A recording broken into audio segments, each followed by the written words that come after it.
Bonjour et bienvenue. Les États-Unis continuent le blocus ou leur blocus de blocus iranien. C'est pas facile cette histoire. Bienvenue sur ActuPV. Et donc, comme vous le savez, les États-Unis, surtout Donald Trump, continuent de bloquer le détroit d'Ormuz de son côté. Donc, c'est-à-dire que tous les navires qui vont rentrer ou sortir seront contrôlés par les États-Unis. Donc, pour maintenir et dire que c'est lui qui contrôle ces détroits, sachant que derrière, les Iraniens filtrent qui rentrent et qui sortent du détroit. Fait deux blocus. C'était la solution proposée par Donald Trump. Donc, par rapport à toute cette situation, je sais que c'est très compliqué. Il y a beaucoup de mouvements va-et-vient et que moi-même, j'arrive pas à suivre complètement. Mais je vais vous faire un petit détail parce que bien sûr, je suis pour vous donner quelques éléments. Et donc, on peut valider ou confirmer que finalement, il y a un cessez-le-feu au Liban suite à une imposition ou à une situation où il y avait l'obligation d'aller en cessez-le-feu. Mais quoi qu'il en soit, il y a maintenant un cessez-le-feu au Liban. Et il y a certains Libanais qui reviennent au sud du Liban, mais l'armée israélienne continue à affirmer qu'ils vont récupérer ou ils vont rester dans certains territoires du sud du Liban. Ça, c'est un premier point. Deuxième point, donc comme l'Iran a fermé, avait ouvert pour un premier temps. Excusez-moi, l'Iran avait officiellement ouvert, dit que tout était ouvert pour un premier temps, le détroit d'Ormuz, et puis quelque chose s'est passé, et là, boum, ils ont repris à filtrer les navires. Et ça a énervé notre cher président Donald Trump. Et donc, dès aujourd'hui, ils ont commencé à menacer tous les bateaux iraniens. Donc, je vais vous présenter, bien sûr, quelques éléments sur Twitter et sur Truth Social. Donc, Truth Social, c'est le réseau social de Donald Trump où il balance tout ce qui lui vient dans l'esprit. Et donc, je vais vous lire quelques éléments qu'il a balancés ou quelques tweets ou quelques posts. Et puis, on va faire un petit tour sur Twitter avant de terminer. Donc, ça vous donnera un peu les éléments sur ce sujet-là. J'ai retrouvé un article de la BBC qui résume 4 scénarios. Bon, je pense que je vais pas vous lire ces scénarios dans cette vidéo, mais quoi qu'il en soit, je vais vous les citer, mais pas aller en détail des scénarios parce que c'est un peu long. Si vous avez besoin de plus de détails, ben vous trouverez le lien de l'article dans la description de cette vidéo. Donc, je passe au premier post de Donald Trump.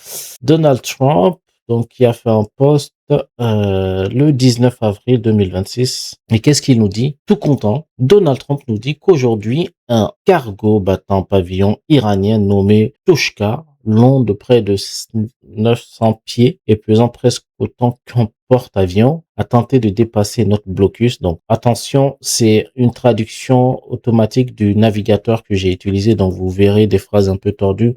L'essentiel, c'est de comprendre le sens. A tenté de dépasser notre blocus naval et cela ne s'est pas bien passé pour eux. Bien sûr, les États-Unis, les destroyers lance-missiles de la marine SSS Spruance a intercepté le Tushka dans le golfe d'Oman et leur a donné un avertissement raisonnable de s'arrêter. L'équipage iranien a refusé d'écouter alors notre navire de la marine et les a arrêtés net en faisant un trou dans la salle des machines. En ce moment, les États-Unis, les marins ont la garde du navire. Le Tushka est sous US sanctions, donc est sous sanction des États-Unis, du Trésor américain en raison de leur antécédents d'activité illégale. C'est eux qui font la loi. Hein. Ce monde, il faut être très fort.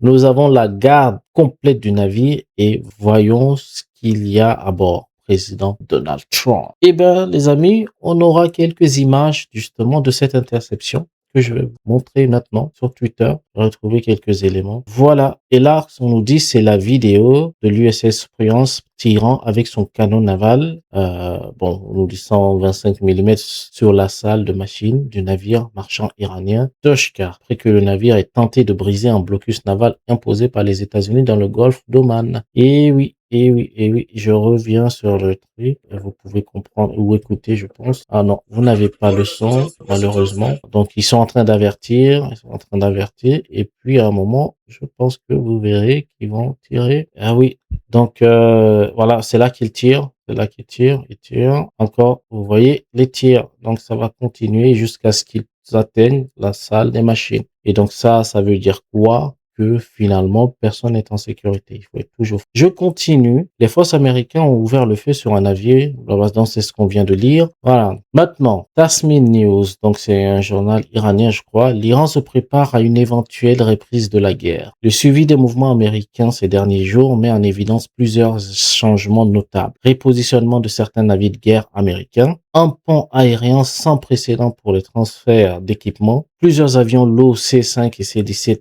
impliqués. Scénario 1. L'accumulation américaine est une pression psychologique visant à obtenir des concessions à la table des négociations. Washington menace d'un côté tout en amplifiant constamment les discussions sur les négociations dans les médias et d'autres. L'Iran a présenté des propositions fondées sur le réalisme et les droits fondamentaux de la nation iranienne. Ce sont les États-Unis qui doivent abandonner leurs exigences excessives. Les pressions et menaces passées n'ayant eu aucun effet sur la position de négociation de l'Iran. Cette fois-ci, ce sera pas différent. Alors, moi, en tout cas, pour ceux qui suivent cet épisode, faut pas réduire ça un épisode à une série, mais en tout cas, ceux qui suivent la situation, je pense qu'ils comprennent quand même que finalement, au niveau négociation, c'est très compliqué. Comme je vous l'ai dit, je pense que en probabilité, il y a une très forte probabilité que la guerre reprenne. Tout simplement parce que les exigences que demandent les États-Unis, c'est impossible pour une nation comme l'Iran qui voit résister, accepter ces propositions-là. Deuxièmement,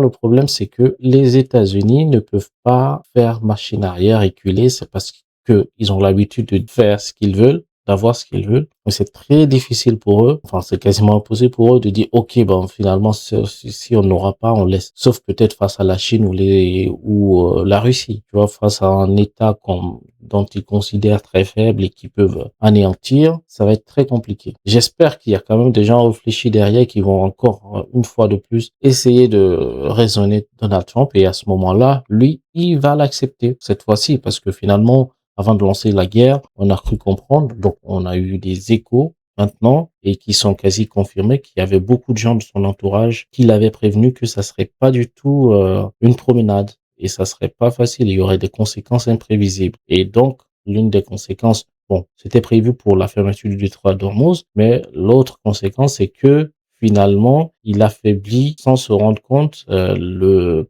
power imaginaire qu'avaient les États-Unis pour beaucoup de gens. Tout le monde imaginait que c'est les États-Unis contre l'Iran, c'est comme du beurre. Mais voilà, je vous lis le deuxième scénario que Tasnim News nous donne. Donc, le deuxième scénario, les discussions sur les négociations servent de couverture à une frappe militaire surprise visant les îles iraniennes. Les États-Unis ont une vaste expérience dans l'utilisation des négociations comme outil de tromperie. Ça, qui mieux que les Iraniens le savent. Donc, je pense que derrière eux aussi, les Iraniens se préparent. À 2 reprises au cours de l'année écoulée, ils ont attaqué l'Iran tout en affirmant publiquement que les négociations progressaient. Voilà. L'Iran est pleinement préparé cette fois-ci, comme je disais, et considère que le scénario de guerre est plus probable que la poursuite des négociations. Sur la base des préparatifs menés au cours des 2 dernières semaines, l'Iran est prêt à offrir une ouverture infernale mémorable à tout nouveau conflit avec les États-Unis et Israël. L'analyse du positionnement de l'Iran indique également que si la guerre reprend et que les infrastructures sont à nouveau ciblées, l'Iran abandonnera complètement les restrictions qu'il a observées au premier tour concernant Bab el-Mandeb, Aramco,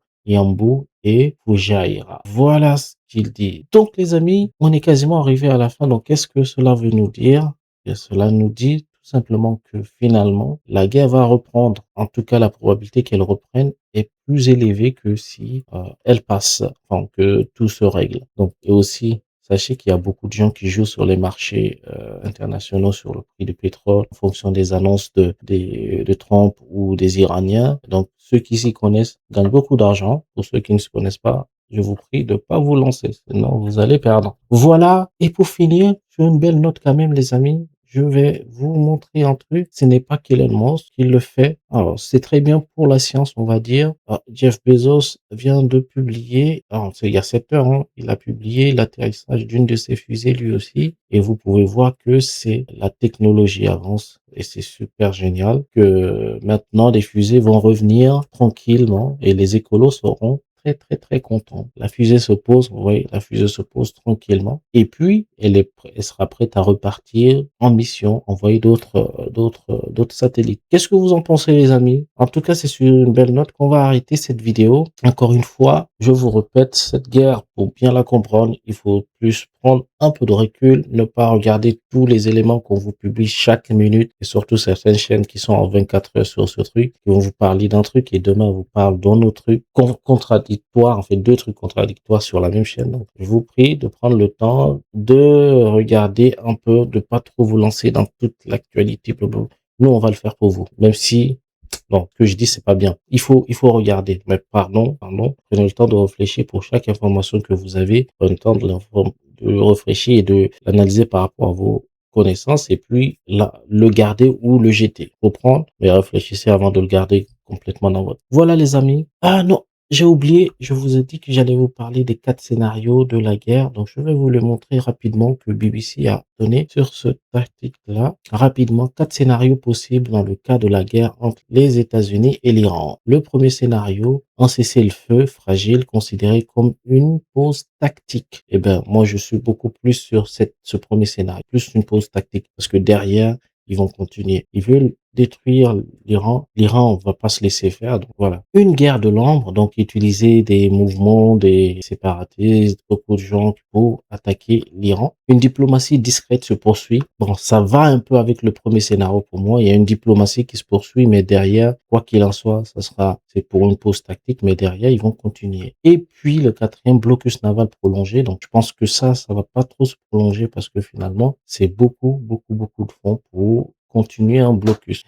Dites-moi en commentaire du coup qu'est-ce que vous en pensez de ces 4 scénarios. Je pense que le premier, il est plus probable et puis sur le troisième, c'est un ensemble de premier et de troisième. Voilà. Le quatrième, oui, il est en cours, mais il va pas durer très longtemps. Imaginez, très compliqué. Surtout qu'ils n'ont plus de base au niveau du Golfe. Et en fait, s'ils essaient de ravitailler à partir de là, je pense que les Iraniens, à un moment, vont bombarder et du coup, ça va reprendre la guerre. Dites-moi en commentaire, les amis, ce que vous en pensez. Merci et à très bientôt sur YouTube. Ciao.